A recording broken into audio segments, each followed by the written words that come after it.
اس video میں ہم نظم آئم دی ارتھ سے متعلق سوال جواب کو مکمل کریں گے. تو چلیے مل کر دیکھتے ہیں. Reading and critical thinking.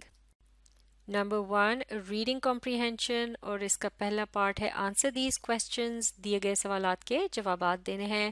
پہلا سوال ہے explain the feelings of the earth in your own words, یعنی آپ نے اپنے الفاظ میں زمین کے جو تاثرات ہیں یا پھر زمین کیسا محسوس کرتی ہے اس کے متعلق بتانا ہے اس نظم کی مدد سے. تو جیسے کہ اس سے پچھلی ویڈیو میں اس نظم کو پڑھنے کے بعد ہم نے یہ اندازہ لگایا کہ اس نظم میں زمین جو ہے وہ کمپلینٹ کر رہی ہے، گلا شکوہ کر رہی ہے انسانوں سے کہ گو کہ زمین جو ہے وہ ہمارا گھر ہے، پھر بھی ہم اسے تباہ کرتے ہیں، اس کو نقصان پہنچاتے ہیں، اور وہ ہمیں معاف کر دیتی ہے، لیکن پھر وہ اس بات پہ افسوس کرتی ہے اور ہمیں یہ احساس دلانے کی کوشش کرتی ہے کہ وہ ہماری آخری امید ہے. لہٰذا ہمیں اپنے کیے پر افسوس کرنے کے بجائے کچھ نہ کچھ کرنا ہوگا زمین کو بچانے کے لیے، کیونکہ بہت سی ایسی چیزیں ہیں جو انسان کرتے ہیں، جیسے کہ پلاسٹک کا استعمال یا کوڑا کرکٹ جو ہے اسے جو پھینک دیا جاتا ہے یہاں وہاں، اس سے کیا ہوتا ہے، پولوشن ہوتی ہے، آلودگی پیدا ہوتی ہے، زمین جو ہے اس کی حالت خراب ہوتی ہے، یعنی زمین آہستہ آہستہ تباہی کی طرف چلی جاتی ہے، اور اس سے ہمارا بھی آگے چل کر نقصان ہو سکتا ہے.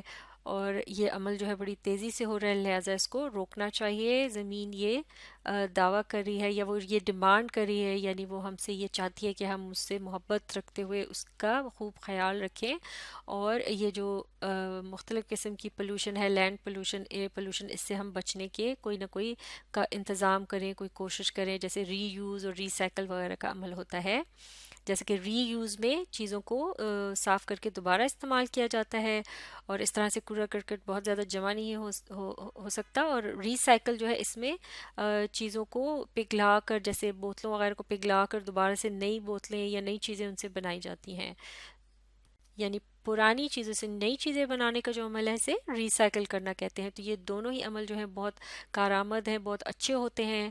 یعنی اگر ہم نے پولوشن سے، آلودگی سے بچنا ہے، زمین کی اور ہوا کی جو خرابی ہے اس سے بچنا ہے، اور یہ ہمارے اپنے لیے بہت اچھا ہے. تو ان سب باتوں کو چند ایک جملوں میں ہم اس طرح سے لکھ سکتے ہیں. چلیے مل کر پڑھتے ہیں اور سمجھنے کی کوشش کرتے ہیں. یہاں سے پڑھیں گے. دی ارتھ از annoyed with human beings، یعنی زمین جو ہے وہ annoyed ہے، یعنی ناراض ہے انسانوں سے. تو یہاں آپ دیکھ رہے ہیں کہ پہلے جملے میں صرف ایک انٹروڈکشن کے طور پر، یعنی صرف ایک اشارے کے طور پر یہ بات بتائی گئی ہے. سب سے پہلی بات، جیسے کہ سوال میں پوچھا گیا تھا، سوال کو ایک مرتبہ پھر دیکھ لیتے ہیں.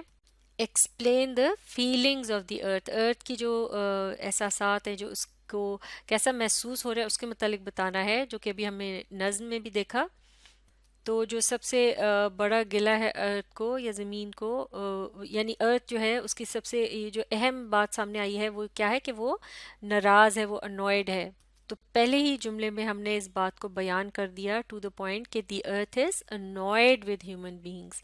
اس نظم میں وہ کیسا محسوس کر رہی ہے، ارتھ جو ہے وہ ناراض ہے انسانوں سے. اٹ کمپلینس، اب ہم اس بات کو تفصیل میں بتائیں گے، ایک ایک کر کے پوائنٹس کو لکھیں گے کہ جیسے اٹ کمپلینس، جیسے کہ ہم نے کہا کہ یہ ایک کمپلینٹ نظم ہے، تو ارتھ اس میں کمپلین کر رہی ہے، وہ شکایت کر رہی ہے that humans do things to destroy it, جیسے کہ انسان جو ہے وہ ایسے کام کرتے ہیں جو اس کو تباہ کرتے ہیں، نقصان پہنچاتے ہیں.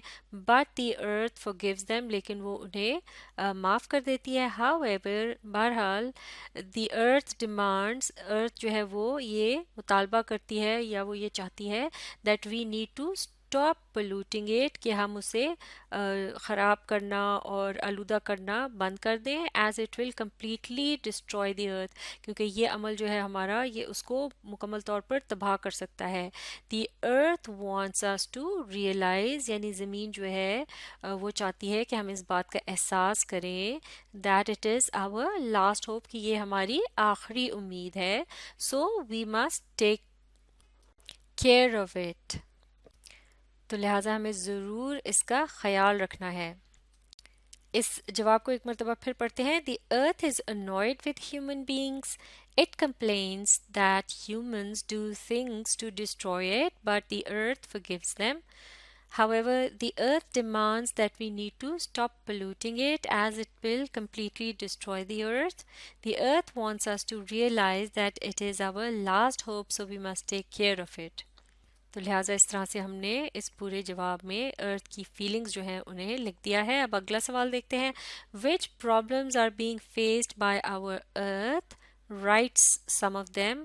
یعنی جو پرابلمز یا مشکلیں ہماری جو ارتھ ہے اس کو ان کا سامنا کرنا پڑ رہا ہے ان میں سے چند ایک ہم نے لکھنی ہے.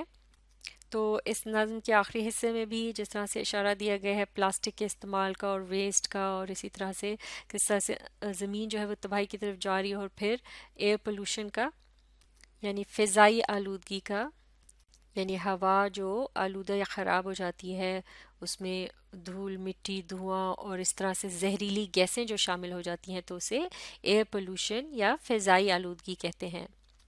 یعنی لینڈ پولوشن اور ایئر پولوشن سے متعلق ہم نے بتانا ہے وہ کیا چیزیں ہیں جو ان کا سبب بن رہی ہیں، ان چیزوں کو یعنی اس آلودگی کو پیدا کر رہی ہیں. مل کر پڑھتے ہیں اس جواب کو. دی ارتھ از فیسنگ، یعنی زمین جو ہے اس کو سامنا کرنا پڑ رہا ہے کس چیز کا؟ دا پرابلم آف پولوشن، آلودگی کا جو مسئلہ ہے اس کا زمین کو سامنا کرنا پڑ رہا ہے. People through garbage every where, لوگ کوڑا کرکٹ جو ہے ہر جگہ پھینک دیتے ہیں. Plastic bottles, wrappers and bags take very long to destroy, یعنی پلاسٹک کے جو بوتلیں اور لفافے وغیرہ ہوتے ہیں، یعنی کہ جیسا پیکٹ کا جو کور ہوتا ہے کسی بھی چیز کا، اور اسی طرح یہ تھیلے ہوتے ہیں پلاسٹک کے، یہ بہت دیر لیتے ہیں یعنی گلنے سڑنے میں، ختم ہونے میں. دے کریٹ لینڈ پولوشن، اور اس طرح سے زمینی آلودگی پیدا ہوتی ہے، زمین جو ہے وہ خراب ہونا شروع ہو جاتی ہے، یا وہاں بہت دیر کے لیے جب کوڑا کرکٹ پڑا رہتا ہے تو اس میں بہت زیادہ گندگی اور بیماریاں وغیرہ پیدا ہو جاتی ہیں. اور سملرلی یعنی اسی طرح سے ٹاکسنز یعنی زہریلے مادے جو ہوتے ہیں، زہریلی گیس ہو سکتی ہے کوئی، اسموک یعنی دھواں، اور اسی طرح سے مختلف قسم کی جو گیسیں ہیں فرام فیکٹریز جو کہ فیکٹریوں وغیرہ سے باہر آ رہی ہوتی ہیں، خارج ہو رہی ہوتی ہیں. اینڈ وہیکلز یا یہ جو گاڑیاں موٹریں وغیرہ ہوتی ہیں ان میں سے جو دھواں نکل رہا ہوتا ہے کریٹس ایئر پولوشن، یہ بھی فضائی آلودگی کا سبب بنتا ہے، یا اس کی وجہ سے فضائی آلودگی پیدا ہوتی ہے، یعنی ہوا جو ہے وہ پھر صاف ستھری نہیں رہتی. اب یہاں ایک بات غور کرنے کی ہے کہ سوال جو ہے اس میں کیا پوچھا گیا تھا، which problems are being faced by our earth، یعنی وہ کون سے پرابلمز ہیں یا مشکلات ہیں جو زمین کو جن کا سامنا کرنا پڑ رہا ہے، ان میں سے چند ایک ہم نے لکھنے ہیں. تو اس کا مطلب یہ ہوا، ایک تو یہ جواب جو ہے اس کا مختصر ہوگا، چند ایک باتیں ہمیں کہی گئی ہیں، بہت زیادہ لمبی تفصیل نہیں لکھنی. اور دوسری بات یہ اہم ہے کہ یہاں صرف آپ نے پرابلمز بتانے ہیں، چونکہ سوال میں صرف پرابلمز کے متعلق پوچھا یعنی ان کا حل نہیں بتانا، تو جتنا پوچھا جائے صرف اتنا ہی جواب لکھتے ہیں. اب دیکھتے ہیں اگلا سوال. How can we keep our environment neat and clean? Discuss، یعنی ہم کس طرح سے اپنے ارد گرد کے ماحول کو صاف ستھرا رکھ سکتے ہیں، اس کو بتانا ہے تفصیل سے. تو لہٰذا یہاں بھی آپ دیکھ سکتے ہیں کہ پچھلے سوال میں ہی اگر ہم اس کا حل بھی بتا دیتے تو یہ جو دوسرا اگلا سوال ہے یہ دراصل پھر یعنی کہ وہی بات جو ہے ایک طرح سے ریپیٹ ہو جاتی. تو لہٰذا اس ریپیٹیشن سے بچنے کے لیے سوال کو سمجھنا بہت ضروری ہے، اور صرف اس کے مطابق ہی جواب دینا، اور اتنا ہی جواب دینا کہ جتنا پوچھا جائے بہت آپ کے لیے ضروری ہے، اہم ہے، یہ بات آپ کے یاد رکھنے کی ہے. تو لہٰذا اب باری ہے ان باتوں کو لکھنے کی کہ جن کی مدد سے ہم یہ جو مسائل ہیں، مشکلات ہیں، یا پولوشن وغیرہ، ایئر پولوشن، لینڈ پولوشن، اس سے بچ سکتے ہیں اور اپنے ماحول کو صاف ستھرا رکھ سکتے ہیں. جیسے کہ اس نظم کو پڑھتے ہوئے بھی ہم نے ڈسکس کیا تھا ری یوز اور ری سائیکل کے عمل کو، تو اب ہم اسے بھی جواب میں شامل کر لیں گے. اور جیسے کہ ڈسکس کا لفظ استعمال ہوئے یعنی تفصیل سے بتایا جا سکتا ہے، تو اب ہم ذرا تفصیل میں یہ جواب ہم نے لکھا ہے اسے مل کر پڑھتے ہیں اور سمجھتے ہیں. We can keep our environment neat and clean by taking steps to